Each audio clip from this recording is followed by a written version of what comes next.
What's up, everybody, and welcome to another episode of the Conversation Station. This episode, I'm just going to be doing a quick review on Popstar Never Stop Never Stopping, a 2016 film starring Andy Samberg, Jorma Taccone, and Akiva Schaffer. These are three SNL cast members, as well as a group known as The Lonely Island. Their music is amazing, and they've worked with a bunch of artists throughout the years, gathered plenty of friends and favors throughout the industry, and it seems like they kind of called them all in for this movie. This movie is honestly the only movie, in my opinion, that rivals the spot for number one. My number one comedy movie is Tropic Thunder, just always will be. That's just my favorite comedy. I could watch it a billion times over and never get tired and laugh at the exact same spots every time. But the first time I seen Popstar, that definitely made me think about taking it off the top spot, just because I love music so much, and just the fact that they make so much fun of not music, but just they make fun of the music industry so much, and they bring in real artists, and just how many musicians were willing to lend their voice and face to this picture was just absolutely insane. The list of people that were in it would just be too long to list. It was filled with both artists and actors, as well as SNL cast members, and just everything in between. Chris Redd plays Andy Samberg's opposition, basically, called Hunter the Hungry. He's basically like Tyler the Creator a little bit. They definitely took inspiration from Tyler the Creator for that character, but he did a great job being that kind of thorn in Connor's side. But he did an absolutely great job with every scene that he was in. Tim Meadows is also another extremely funny person in that. This is an 18,000 seat arena. Nobody sells this out. You sold 15,000 seats. That's still really good. No, it's not good. Hammerleg sold this place out last week. Well, Aquaspin agrees with you. They're concerned about ticket sales. What? But it's an 18,000 seat place. Nobody sells that out. Hammerleg did last week. Look, the low record sales is making them. And the entire movie front to back, like they did such a great job with going in on, like I said, the music industry and just kind of the absurdness of how big pop stars kind of have to form this bubble around them and, live in sort of this crazy lifted up world, and that just sometimes seems ridiculous from the outside looking in.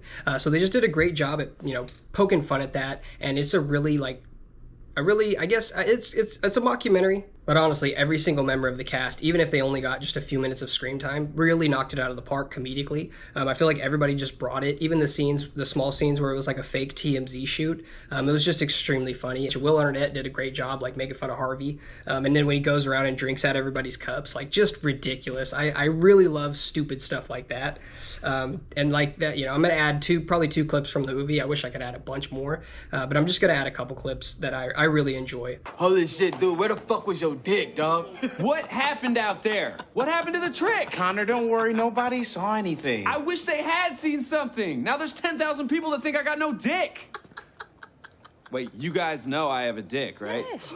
Yeah. You do. You do. I've always believed you had a dick. Right. But, like, where was it, though? Because that motherfucker was gone. We've gone over this. I gotta tuck my shit back so it doesn't get tangled up in the garments. That makes perfect sense. Go and put it in between the legs. Connor, don't worry about it. You were up there for like 10 seconds. 10 seconds is an eternity, Harry. It's a third of the way to Mars. Connor, we've talked about this. 30 Seconds to Mars is the name of a band. It's not a fact. Hey, look, thank you, dog, because this shit was hilarious, fam. Well, I'm so glad that I could entertain you, Hunter. You wouldn't happen to know anything about this, would you? Oh, I wish. This is like genius prank shit right here. The next level. Like, you would have to be the best prankster of all time to think of something like this. And well, shit, that's me. Maybe I did do it. Nah, I didn't do it. Or did I? Nah, I didn't. Or maybe I did not do it. Did you? I didn't do it, or I did. Who knows? I don't. Connor, don't worry. This is not news. What the fuck? The timing of that was crazy. Just because it's just something that kind of hits my funny bone every time. But this movie is absolutely fantastic. If somehow you've been fortunate enough not to see it, and I only say fortunate because you get the pleasure of being able to see it the first time, then I would say do sit down and watch it if you enjoy that kind of comedy. It is gritty. It is very definitely takes it to a interesting level. But if you have any sense of humor at all, I just can't imagine that you'd sit through this movie and not find it funny at all. A$AP Rocky, Mariah Carey does a really funny speech about how she's the most humble person she's ever met. And it just kind of like speaks to the volume of like some of these artists they do know what, you know, people think of them and how they kind of are and how they're perceived. And it's just kind of funny that, you know, she was willing to make that joke. So that was really cool. And there's way more stuff like that just throughout the entire movie by really big name artists that honestly it's extremely surprising to see them in there.